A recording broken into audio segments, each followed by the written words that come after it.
Oi, pai. Saudades do senhor. Como estão as coisas por aí? Hoje por aqui nós comemoramos mais um Dia dos Pais sem a sua presença. A cada ano que se passa, a saudade só aumenta, sabe? Por aqui está tudo bem. Pedro Augusto está enorme, pai. Ultimamente ele tem perguntado muito pelo senhor.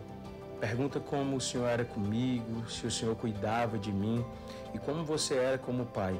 Claro que eu sempre digo para ele que você foi o melhor pai do mundo e que você me deu tudo que estava ao seu alcance. Sabe, pai, hoje eu entendo muitas coisas. Coisas que eu só seria capaz de entender realmente quando também fosse pai. Hoje sou capaz de dar a minha vida pelo meu filho e a minha família.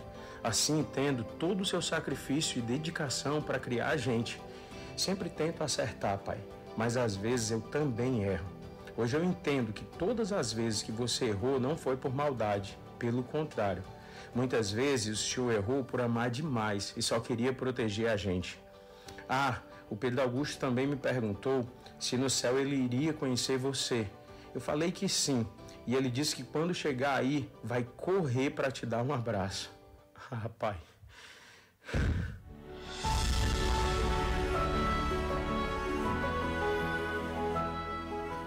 Ah, pai, como eu sonho com esse dia e com esse abraço.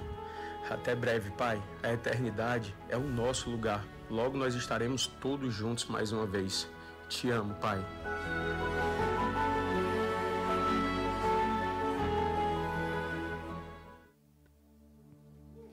Amém. Quem que está aqui esse dia, essa noite, quem teve o privilégio hoje de poder ligar ou ir até o seu pai e desejar feliz Dia dos Pais para ele? Levanta a mão para eu ver. Baixa a mão. Quem não tem mais o seu pai aqui para desejar feliz Dia dos Pais? Vocês sabem o que esse dia significa para a gente, né? Esse dia é sempre um dia que mexe muito comigo, porque eu sempre fui alucinado pelo meu pai. Mas o meu pai partiu muito jovem. Infelizmente ele fez escolhas bem complicadas e colheu consequências terríveis. Por causa de algumas escolhas do meu pai. O meu pai não viu meu filho nascer. O meu pai não viu o meu casamento. O meu pai perdeu a melhor parte da vida dele. Hoje eu entendo que as escolhas que o meu pai fez não foi por mal. Muito pelo contrário. O meu pai ele só era uma vítima, assim como outras pessoas foram vítimas antes dele. Hoje eu vim aqui no Dia dos Pais, eu não poderia falar de outra coisa. E eu quero falar para você sobre paternidade. A primeira coisa que eu quero dizer para você é que antes de ser pai, todos nós somos filhos. E a gente, na qualidade de filho, tem muita coisa que a gente não consegue entender. E que a gente só vai entender um dia quando a gente também for pai. E hoje quem está aqui que é pai sabe muito bem do que eu estou falando. Tem algumas atitudes, algumas coisas que aconteciam na minha vida antes que eu não conseguia entender. Mas foi preciso que o meu filho chegasse ao mundo para trazer clarezas para mim. Todos os dias eu recebo aulas e aulas do meu filho. Eu não sei se isso acontece com você, mas eu sou capaz de dizer para as pessoas que eu só conheci verdadeiramente o amor de Deus depois que eu me tornei pai. O meu filho, ele me ensinou o que é um amor sem limite. Ele me ensinou o que é um amor que não precisa de recompensa. Ele me ensinou o que é aquele amor que você é capaz de dar a vida por nada em troca. O meu filho me ensinou tudo isso. E muitas outras coisas eu tenho aprendido com ele. Eu digo para as pessoas que ele literalmente é a minha herança do Senhor, porque ele é o resultado, o fruto do amor majestoso que eu tenho com a minha amada esposa que está aqui hoje. E ele é a cereja do bolo, ele é o prêmio da gente, digamos assim. É o que Deus deu de melhor nessa terra para a gente. Então hoje nós iremos meditar sobre paternidade. Mas eu quero que você coloque na sua mente que nós iremos ver você na qualidade de pai, na qualidade de mãe. Mas você também vai ver a gente na qualidade de filho. A Bíblia fala que nós temos um pai que também é Deus. E esse pai, ele tem também esse amor incondicional por nós. A ponto de dar o seu único filho para morrer numa cruz por mim e por você. Deixa eu fazer uma pergunta para você. Se eu perguntasse para você agora, de imediato, por quem você daria a sua vida, eu tenho certeza que rapidamente você diria a algumas pessoas: não, eu daria a minha vida pelo meu filho, eu daria a minha vida pelo meu pai, pela minha mãe, pelo meu irmão, por isso, por aquilo, pela minha esposa, rapidamente. Agora, se eu perguntasse para você, por quem você daria a vida do seu filho? Por quem você sacrificaria a vida do seu filho? Esse é o amor do nosso Deus. Você percebe que não tem medida? Ele sacrificou um filho para que todos nós nos tornássemos filhos novamente. Por causa de um homem, por causa de Adão, o pecado entrou no mundo e a consequência do pecado foi a morte. Mas através de um homem chamado Jesus Cristo de Nazaré, a salvação veio ao mundo, o véu se rasgou, nós tivemos acesso mais uma vez, e porque Ele vive, eu e você somos filhos e podemos crer no amanhã. Será que você pode dar um glória a Deus por isso aí? Oh, meu Deus! Para a gente começar essa nossa palavra de hoje, eu quero trazer para você um trecho bíblico muito conhecido, que eu tenho certeza que você já deve ter escutado várias vezes na sua vida, assim como eu. Mas quando eu estava orando e perguntando a Deus como que eu iria trazer esse assunto para você, Deus me trouxe muito forte essa passagem e falou: essa é a passagem que você vai meditar naquele culto. Se você tem uma Bíblia aí, eu quero que você abra comigo em Lucas capítulo 15, a partir do verso 12. Se puder colocar aqui na tela também para o pessoal acompanhar, quem não tem Bíblia. Lucas 15, a partir do verso 12. Nós iremos falar hoje sobre o filho pródigo. Ah, Guto, filho pródigo, eu estou cansado de ouvir essa história. Você talvez vai ver numa perspectiva que você nunca tenha visto antes. A gente só consegue aprender a ser pai quando primeiro a gente aprende a ser filho. Você jamais vai ser um bom pai se você primeiro não for um bom filho. Quero que você acompanhe comigo aí na sua Bíblia. Certo dia, o mais moço disse ao pai: Pai, eu quero que o Senhor me dê agora a minha parte da herança. E o pai repartiu os bens entre os dois.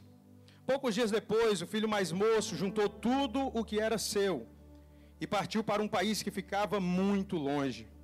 Ali viveu uma vida cheia de pecado e desperdiçou tudo o que tinha.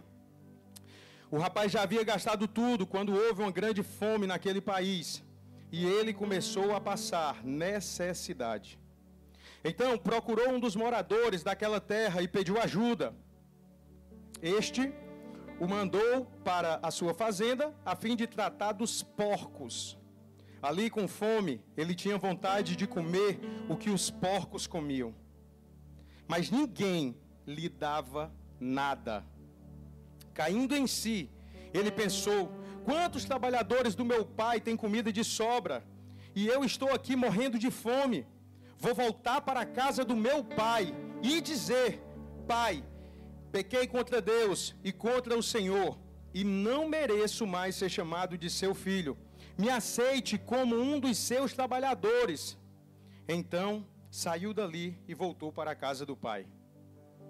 Quando o rapaz ainda estava longe de casa, o pai o avistou. E com muita pena do filho, ele correu, o abraçou, beijou e o disse.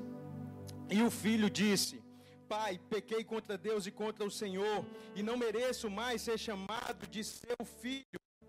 Mas o pai ordenou aos empregados: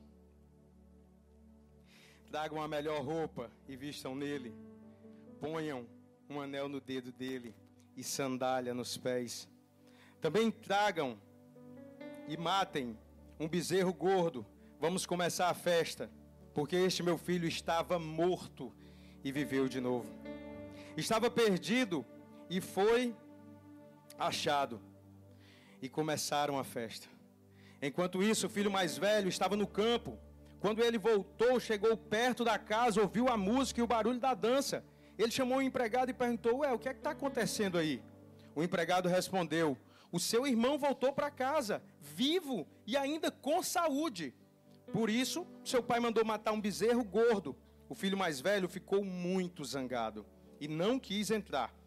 Então o pai veio para fora e insistiu com ele para que ele entrasse, mas ele respondeu: faz tantos anos que eu trabalho como um escravo para o Senhor, e nunca desobedeci uma ordem tua sequer. Mesmo assim, o Senhor nunca me deu ao menos um cabrito para fazer uma festa com os meus amigos. Porém, esse seu filho desperdiçou tudo o que era do Senhor, gastando dinheiro com prostitutas. E agora ele volta e o Senhor mata um bezerro gordo. Então o pai respondeu: meu filho, você está sempre comigo, e tudo que é meu é seu. Mas era preciso fazer essa festa para mostrar a nossa alegria, pois este seu irmão estava morto e viveu de novo.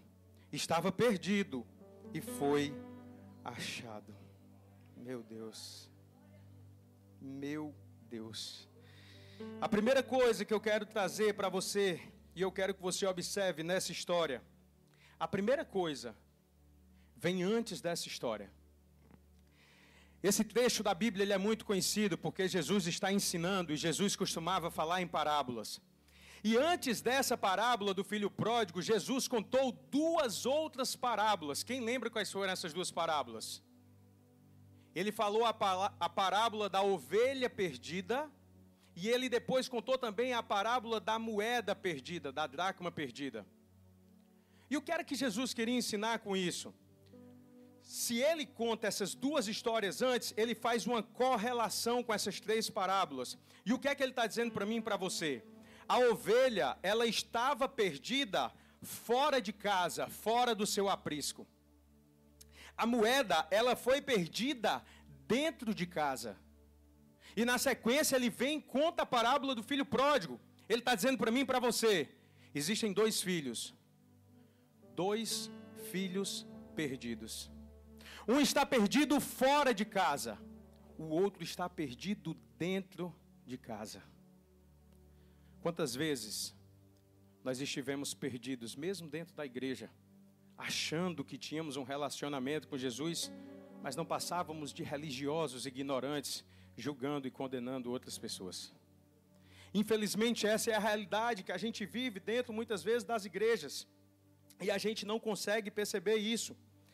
A segunda coisa que eu quero chamar a sua atenção hoje é sobre o fato do filho mais novo pedir herança ao pai. Na hora que o filho chega e pede herança ao pai, naquele contexto, principalmente naquela época, naquela cultura, é como se ele estivesse chegando para o pai dele e tivesse dito assim: eu quero que você morra. De você eu só quero o seu dinheiro, eu só quero os seus bens, você não vale nada para mim.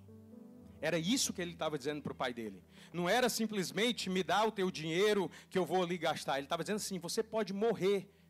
Eu quero que você antecipe a herança. Eu não tenho mais interesse nenhum em você. Isso era o que aquele filho estava dizendo. Sem dúvidas, aquilo foi uma das coisas mais duras que aquele homem já ouviu na vida dele. Imagina você na condição de pai, na condição de mãe. Imagina o teu filho chegando para você e dizendo assim: pai, mãe, me dá a minha parte da herança que eu vou vazar, eu quero distância de você. A Bíblia diz que ele foi para um país muito distante dali. Ou seja, ele não queria contato nenhum, ele não queria relação nenhuma, ele queria distância do pai dele. Ele não queria nada mais do pai. O terceiro ponto que eu quero trazer é que no mundo, aquele rapaz viveu todos os prazeres que ele poderia viver. Mas a alegria do mundo é passageira, acaba muito rápido. E de repente, aquele rapaz se viu destruído e sem nada. É isso que o mundo faz muitas vezes com a gente. Ele seduz, ele traz para a gente uma perspectiva de coisas boas, encanta os nossos olhos e nos leva para longe do nosso Pai. Mas quando a gente chega lá, o caminho é de destruição. Hoje eu posso te falar isso com propriedade de causa, como meu irmão Fanuel falou aqui no início. Eu fui nascido e criado em um lar cristão, mas aos 19 anos montei uma banda para tocar música secular, e ali eu fiz igual o filho pródigo, fui para bem longe do pai. E aos poucos, todos os dias, eu ia puxando a minha tenda, assim como Ló, até chegar em Sodoma e Gomorra. E ali eu vivi os piores dias da minha vida. Eu falo para as pessoas que a pior fase da minha vida não foi quando eu morei na favela, quando eu morei dentro da lama, quando eu passei todas as necessidades que você possa imaginar, quando eu vi amigos meus matando amigos meus, quando eu vi amigos meus se tornarem os maiores traficantes.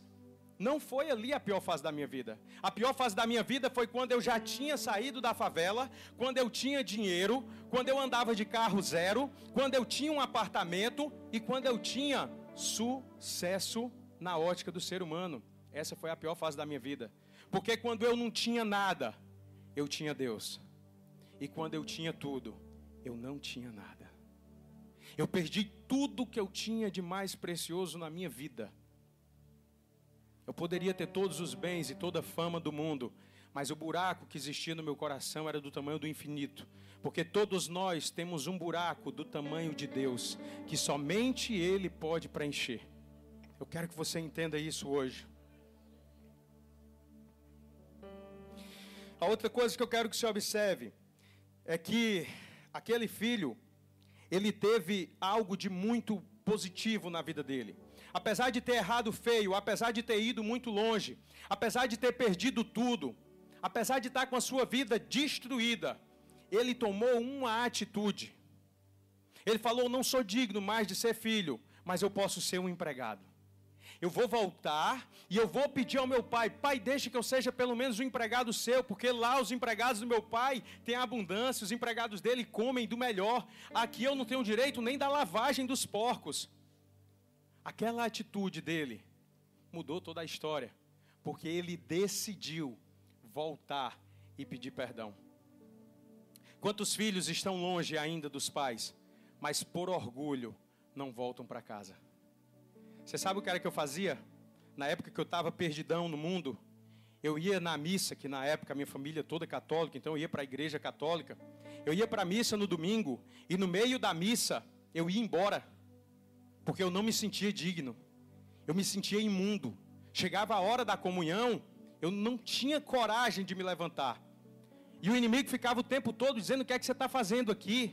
Ele ficava me condenando o tempo inteiro. E eu dizia: mas eu sou filho. Ele dizia: não, você não é filho não. Olha o que é que você fez, olha o que é que você estava fazendo ontem, em orgias, em farras, com mulheres, bebedeiras. O que é que você está fazendo aqui? E aí, o nosso medo, a nossa falta de paternidade, porque a gente começa a desconhecer Deus como Pai. A gente começa a olhar para Deus como um Deus castigador e não como um Deus que ama, como um Deus que perdoa. Então você começa a se afastar. Quando Adão e Eva pecam no paraíso, a primeira atitude deles diante de Deus foi se esconder, porque o pecado faz isso com a gente. O pecado fede, o pecado destrói, o pecado dá vergonha para a gente. Então aquele filho tomou essa atitude, ele correu, ele voltou ao encontro do pai, e ele disse: eu quero pelo menos ser um empregado. Só que eu fico imaginando, é que quando a Bíblia fala que ele está voltando para casa, o pai dele avistou ele ao longe. Não deu tempo dele chegar em casa. Só avista ao longe quem já está esperando algo. Você concorda comigo? Aquele pai, inúmeras tardes, inúmeros dias, semanas, ele ficava sentado naquela varanda. Eu imagino a cena, ele numa cadeira de balanço, olhando para o horizonte e sonhando com um dia em que o filho dele voltaria para casa. O filho disse: pai, pode morrer. Pai, eu só quero de você o dinheiro. Pai, eu vou para muito longe, eu não quero mais saber de você. E o pai disse: eu te amo, eu te entrego tudo, eu te espero. Pode voltar, eu estou aqui.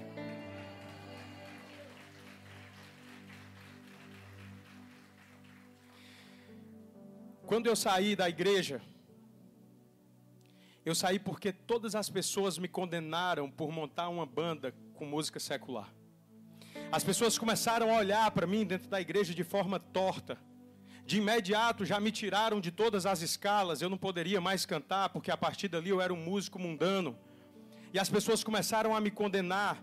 E por conta disso eu já não me sentia mais digno de estar ali. Então eu comecei a faltar aos encontros da igreja, o meu grupo de jovens, e daqui a pouco eu não ia mais nem lá. Será que a gente tem feito isso com alguém na nossa igreja?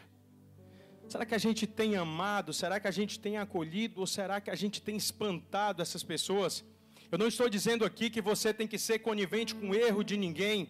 Irmão não é irmão para estar passando a mão, nem pano quente em ninguém. A gente precisa sim exortar, falar, apontar. Mas antes de exortar, antes de falar, a gente precisa amar. A gente precisa abraçar, a gente precisa acolher.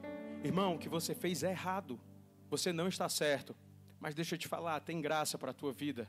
Tem misericórdia para a tua vida. Eu te amo do mesmo jeito, com pecado, sem pecado. Porque foi isso que Jesus fez por mim.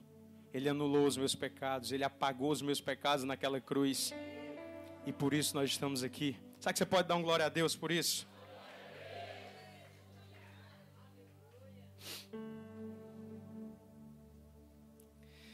Uma outra coisa que me chama a atenção é que aquele pai, ele não esperou o filho terminar a sua fala.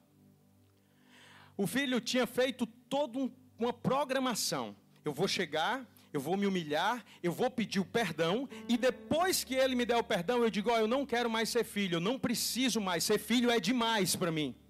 Eu só quero que você me deixe ser o seu servo, eu só quero trabalhar para você. Mas se você observar o texto, não dá tempo dele falar a segunda parte. Quando ele pede perdão, o pai já abraça. O pai já diz, ei, traz uma roupa bacana para ele. Coloca um anel no dedo, põe uma sandália nos pés. Você sabe o que era que aquele pai estava dizendo para ele? Não importa o que você fez lá atrás, eu apaguei tudo. Você é filho, você é amado, você é pertencente, você é querido. Você é meu filho amado e eu estava esperando por você. Foi isso que ele falou para o filho dele. Ele não precisou falar com a sua boca, mas com sua atitude. Ele declarou tudo isso de imediato para o filho dele. Você consegue perceber?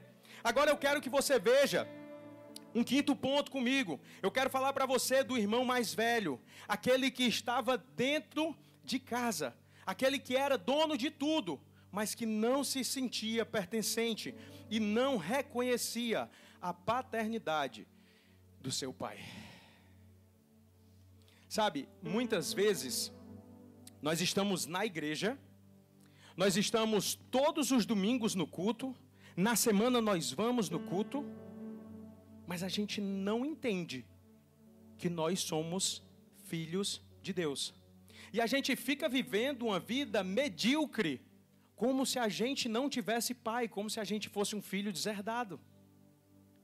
Se sujeitando a migalhas do mundo, se sujeitando a coisas que não é de filho, é de escravo, é de servo, mendigando a comida dos porcos, enquanto Deus diz assim, filho, eu tenho um banquete para você, olha aqui o que é que eu tenho preparado para você. E você não consegue reconhecer isso.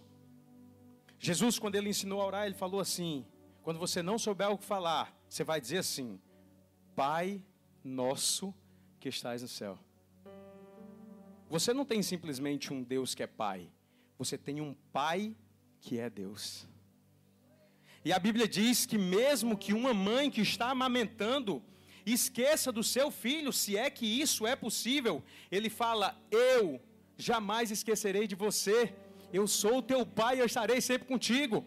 E a Bíblia ainda diz mais para mim e para você. Ela fala, antes mesmo que você fosse gerado, antes mesmo que você fosse sonhado pelos seus pais, antes que você estivesse no ventre da sua mãe, eu já havia te escolhido, eu já havia te chamado. Glória a Deus, glória a Deus, glória a Deus.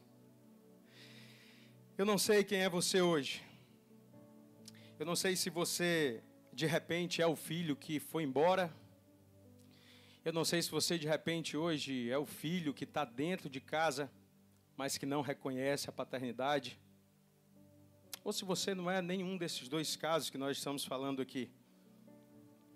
Mas eu quero que você saiba que, independente da situação que você está, você tem um Deus que te ama, que te perdoa e que te aceita do jeito que você é.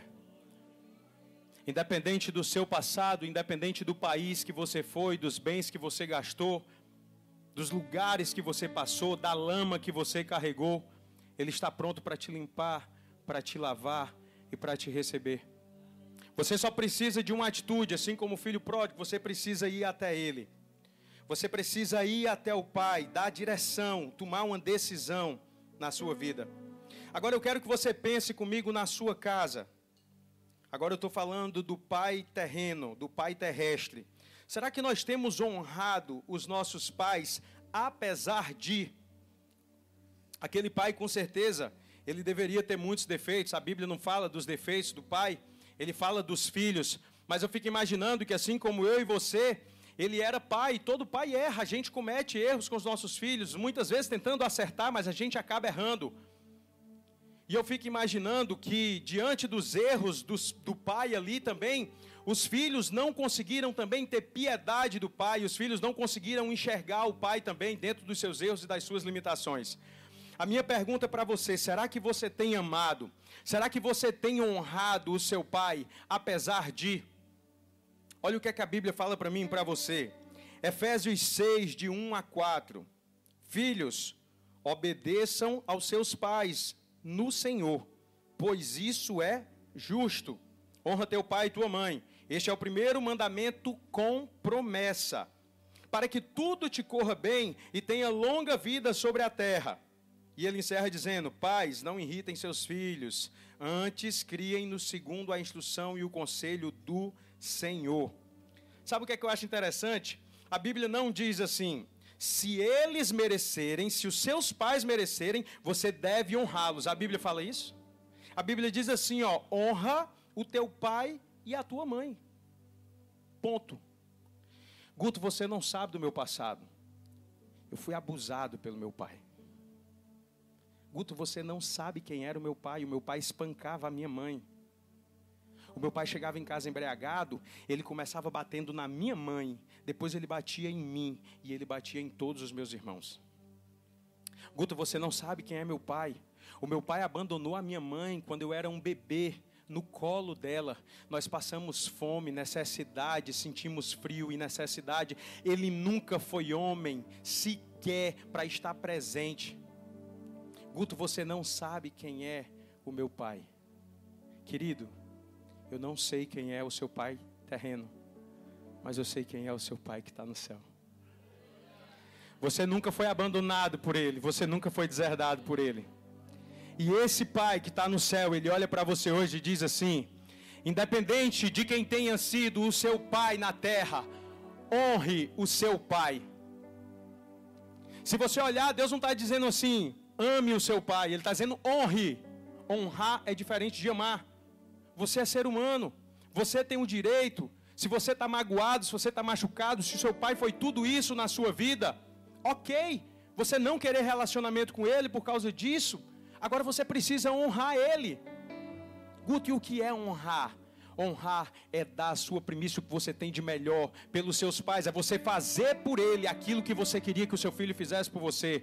Ok, o meu pai fez tudo isso por mim, mas hoje eu vou pagar um plano de saúde para ele. Hoje eu vou orar por ele, eu vou ligar para ele, e mesmo de longe eu vou dizer que eu perdoo, eu vou dizer que eu amo, eu vou dizer que ele está nas minhas orações, eu vou desejar que ele seja feliz e não desejar o mal para a vida dele. Ele está seguindo a vida dele com outra mulher, com outros filhos, ele tirou tudo que a gente tinha, mas mesmo assim eu vou honrar, eu vou orar por ele.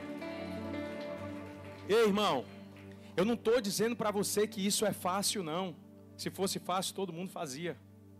Eu lembro de uma dor muito grande que eu passei na minha vida. O meu pai, assim como muitos pais, eu tenho certeza, de vocês aqui também, ele foi criado em uma geração, em uma cultura, onde ensinaram para ele o seguinte: homem que é homem, ele gosta de vaquejada, ele tem que aboiar, ele tem que beber pinga, cachaça pura, e ele tem que ter muitas mulheres. Senão ele não é homem. Isso era o padrão, a cultura que foi criada com o meu pai. O meu pai, eu tinha mais ou menos 11 anos, 12 anos de idade. Um dia eu estava indo na praia com ele, ele parou num local assim, num bar, tomou uma pinga, abraçou uma mulher na minha frente e começou a beijar aquela mulher. Ele terminou de beijar a mulher, olhou para mim, sorriu e falou assim: o que foi, meu homem?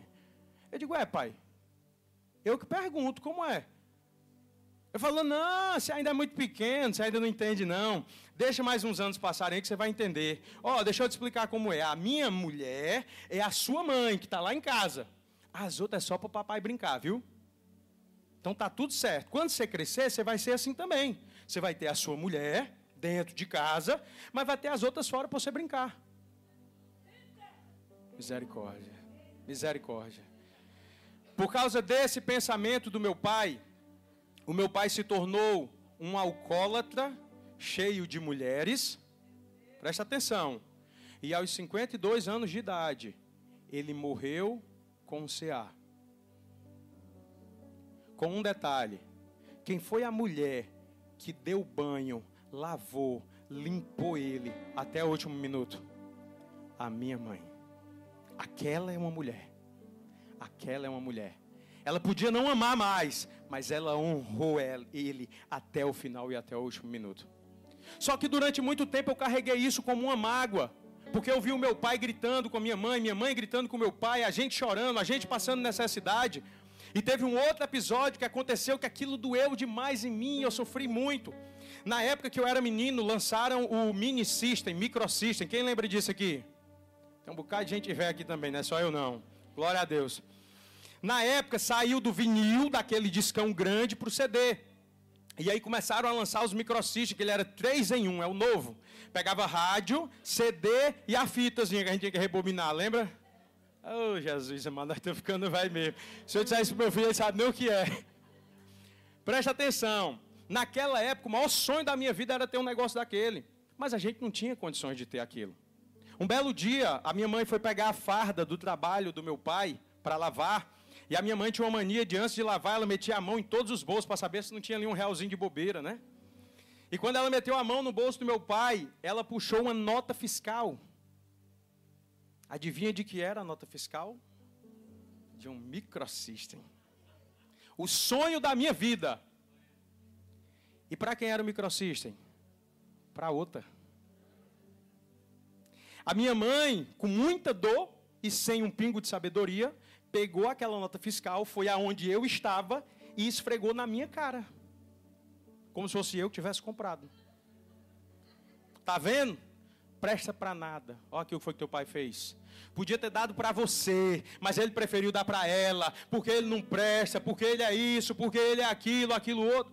Como é que fica a minha cabeça? Meu pai não presta. No mínimo. E eu via todas aquelas dores, e eu via tudo aquilo acontecer. E durante muito tempo eu carreguei isso na minha vida. Eu falava, por que meu pai fez isso? E eu tinha raiva, eu tinha mágoa. Eu lembrava dele, sentia saudade, mas ao mesmo tempo eu sentia aquele rancor. E um dia eu entendi que o meu pai era somente uma vítima, ele não tinha culpa daquilo. Tudo que ele fez porque alguém ensinou para ele, porque alguém disse para ele que aquilo era o padrão certo de vida. Eu fui ver a vida do meu pai, a história do meu pai. O meu pai perdeu a mãe com 9 anos de idade. Ele foi criado pela irmã mais velha. Sabe o que foi que o pai dele fez? 9 filhos. Tudo criança, uma escadinha. O mais velho tinha, parece que 12 anos. Era assim, um atrás do outro. Não tinha resguardo naquela época, entendeu? Não existia televisão, não tinha nada, então era emendando um no outro, era só embuchando. Já tinha 9 filhos. A minha avó morre, meu pai era um do ali pelo meio, tinha 9 anos. O meu avô simplesmente vazou, deixou a casa com 9 crianças, sem nada para comer, e quem cuidava era a irmã mais velha com 12 anos. Meu pai passou fome, meu pai ficou na rua, meu pai foi espancado. O meu pai aprendeu tudo fora da igreja, nem igreja existia lá naquela época. O meu pai não tinha um pingo de conhecimento, ninguém ensinou para ele sobre honra, sobre caráter, sobre Jesus. Como que eu posso cobrar alguma coisa dessa pessoa? Amigo, nós somos cobrados pelo que nós conhecemos. Eu e você hoje, nós estamos tendo a oportunidade de quebrar uma maldição. Tudo que passou daqui para trás na minha família e na sua família. Tudo que passou daqui para trás na minha vida e na sua.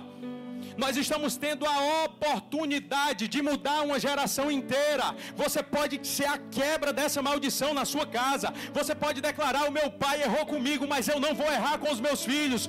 O meu pai me espancou, mas eu não vou espancar os meus filhos. O meu pai traiu a minha mãe, mas eu não vou trair a minha esposa.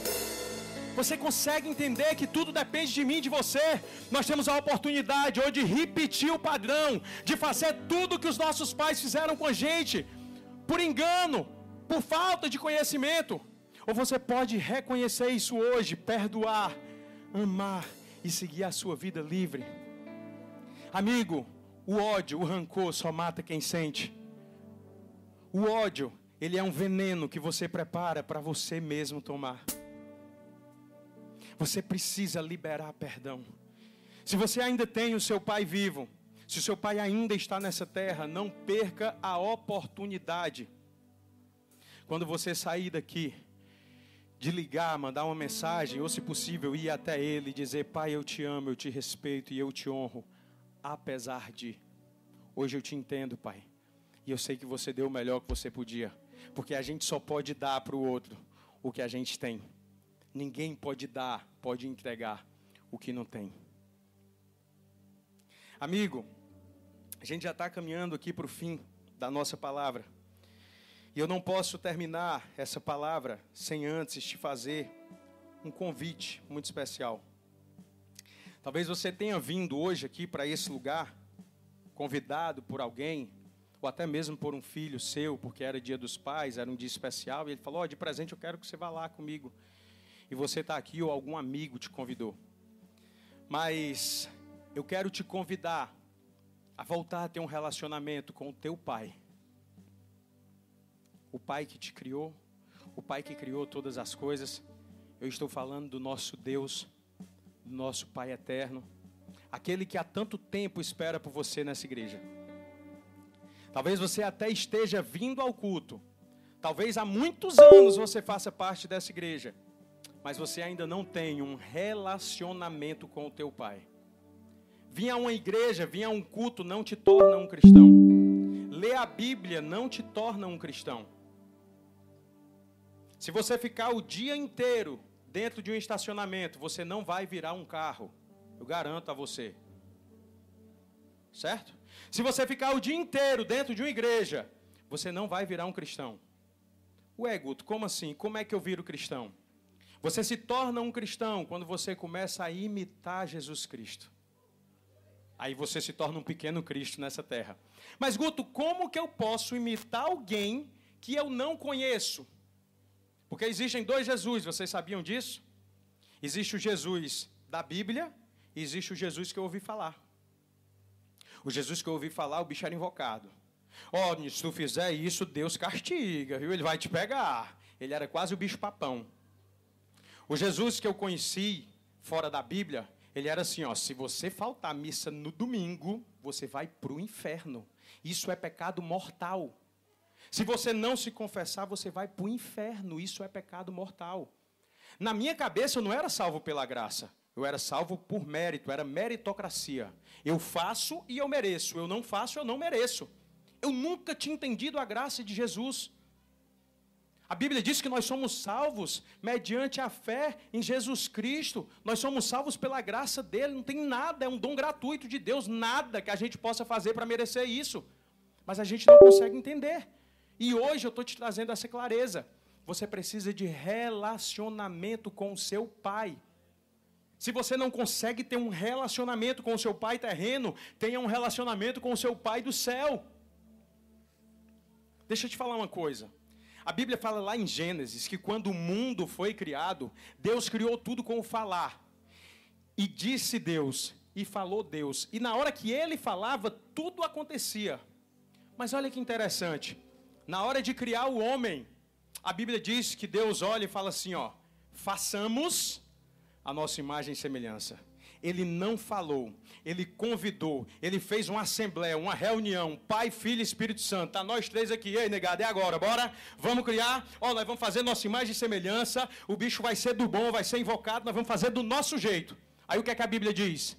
Com as suas mãos, ele foi lá, pegou o barro e começou a moldar a gente. Sabe por que Deus criou tudo falando e o homem ele tocou? Ele queria pegar em você. Ele queria ter relacionamento com você. Ele queria tocar em você. Ele queria estar perto de você. Será que você está indo para perto de Deus? Será que você está tentando tocar? Será que você está conseguindo ouvir a vozinha dele baixinha falando contigo? Ou será que você está só cumprindo tabela? Você vai ao culto e volta para casa como se nada tivesse acontecido. Você vai a uma reunião de um GC e volta para casa como se nada tivesse acontecido. Não, domingo eu estou no culto, terça eu estou traindo a minha esposa, quinta eu estou tomando uma com os meus amigos, domingo eu vou para o culto de novo para pedir perdão. E aí o domingo, ele se torna só uma forma de ritual, o ritual do descarrego. Eu vou lá, descarrego todo o pecado, que é para eu me esvaziar da minha sujeira, e na semana eu poder encher de sujeira de novo. Tem gente que está usando a igreja para isso. Tem gente que ainda não tem um relacionamento com Deus, não entendeu Deus. E eu vim hoje aqui falar para você, caminha, porque o tempo do fim está chegando. Tudo que a Bíblia fala sobre fim dos tempos, a gente já está vendo acontecer. Não espere muito, daqui a pouco o homem está batendo na porta, está dizendo, ei, cheguei. Você está pronto para receber o seu pai quando ele voltar nessa terra?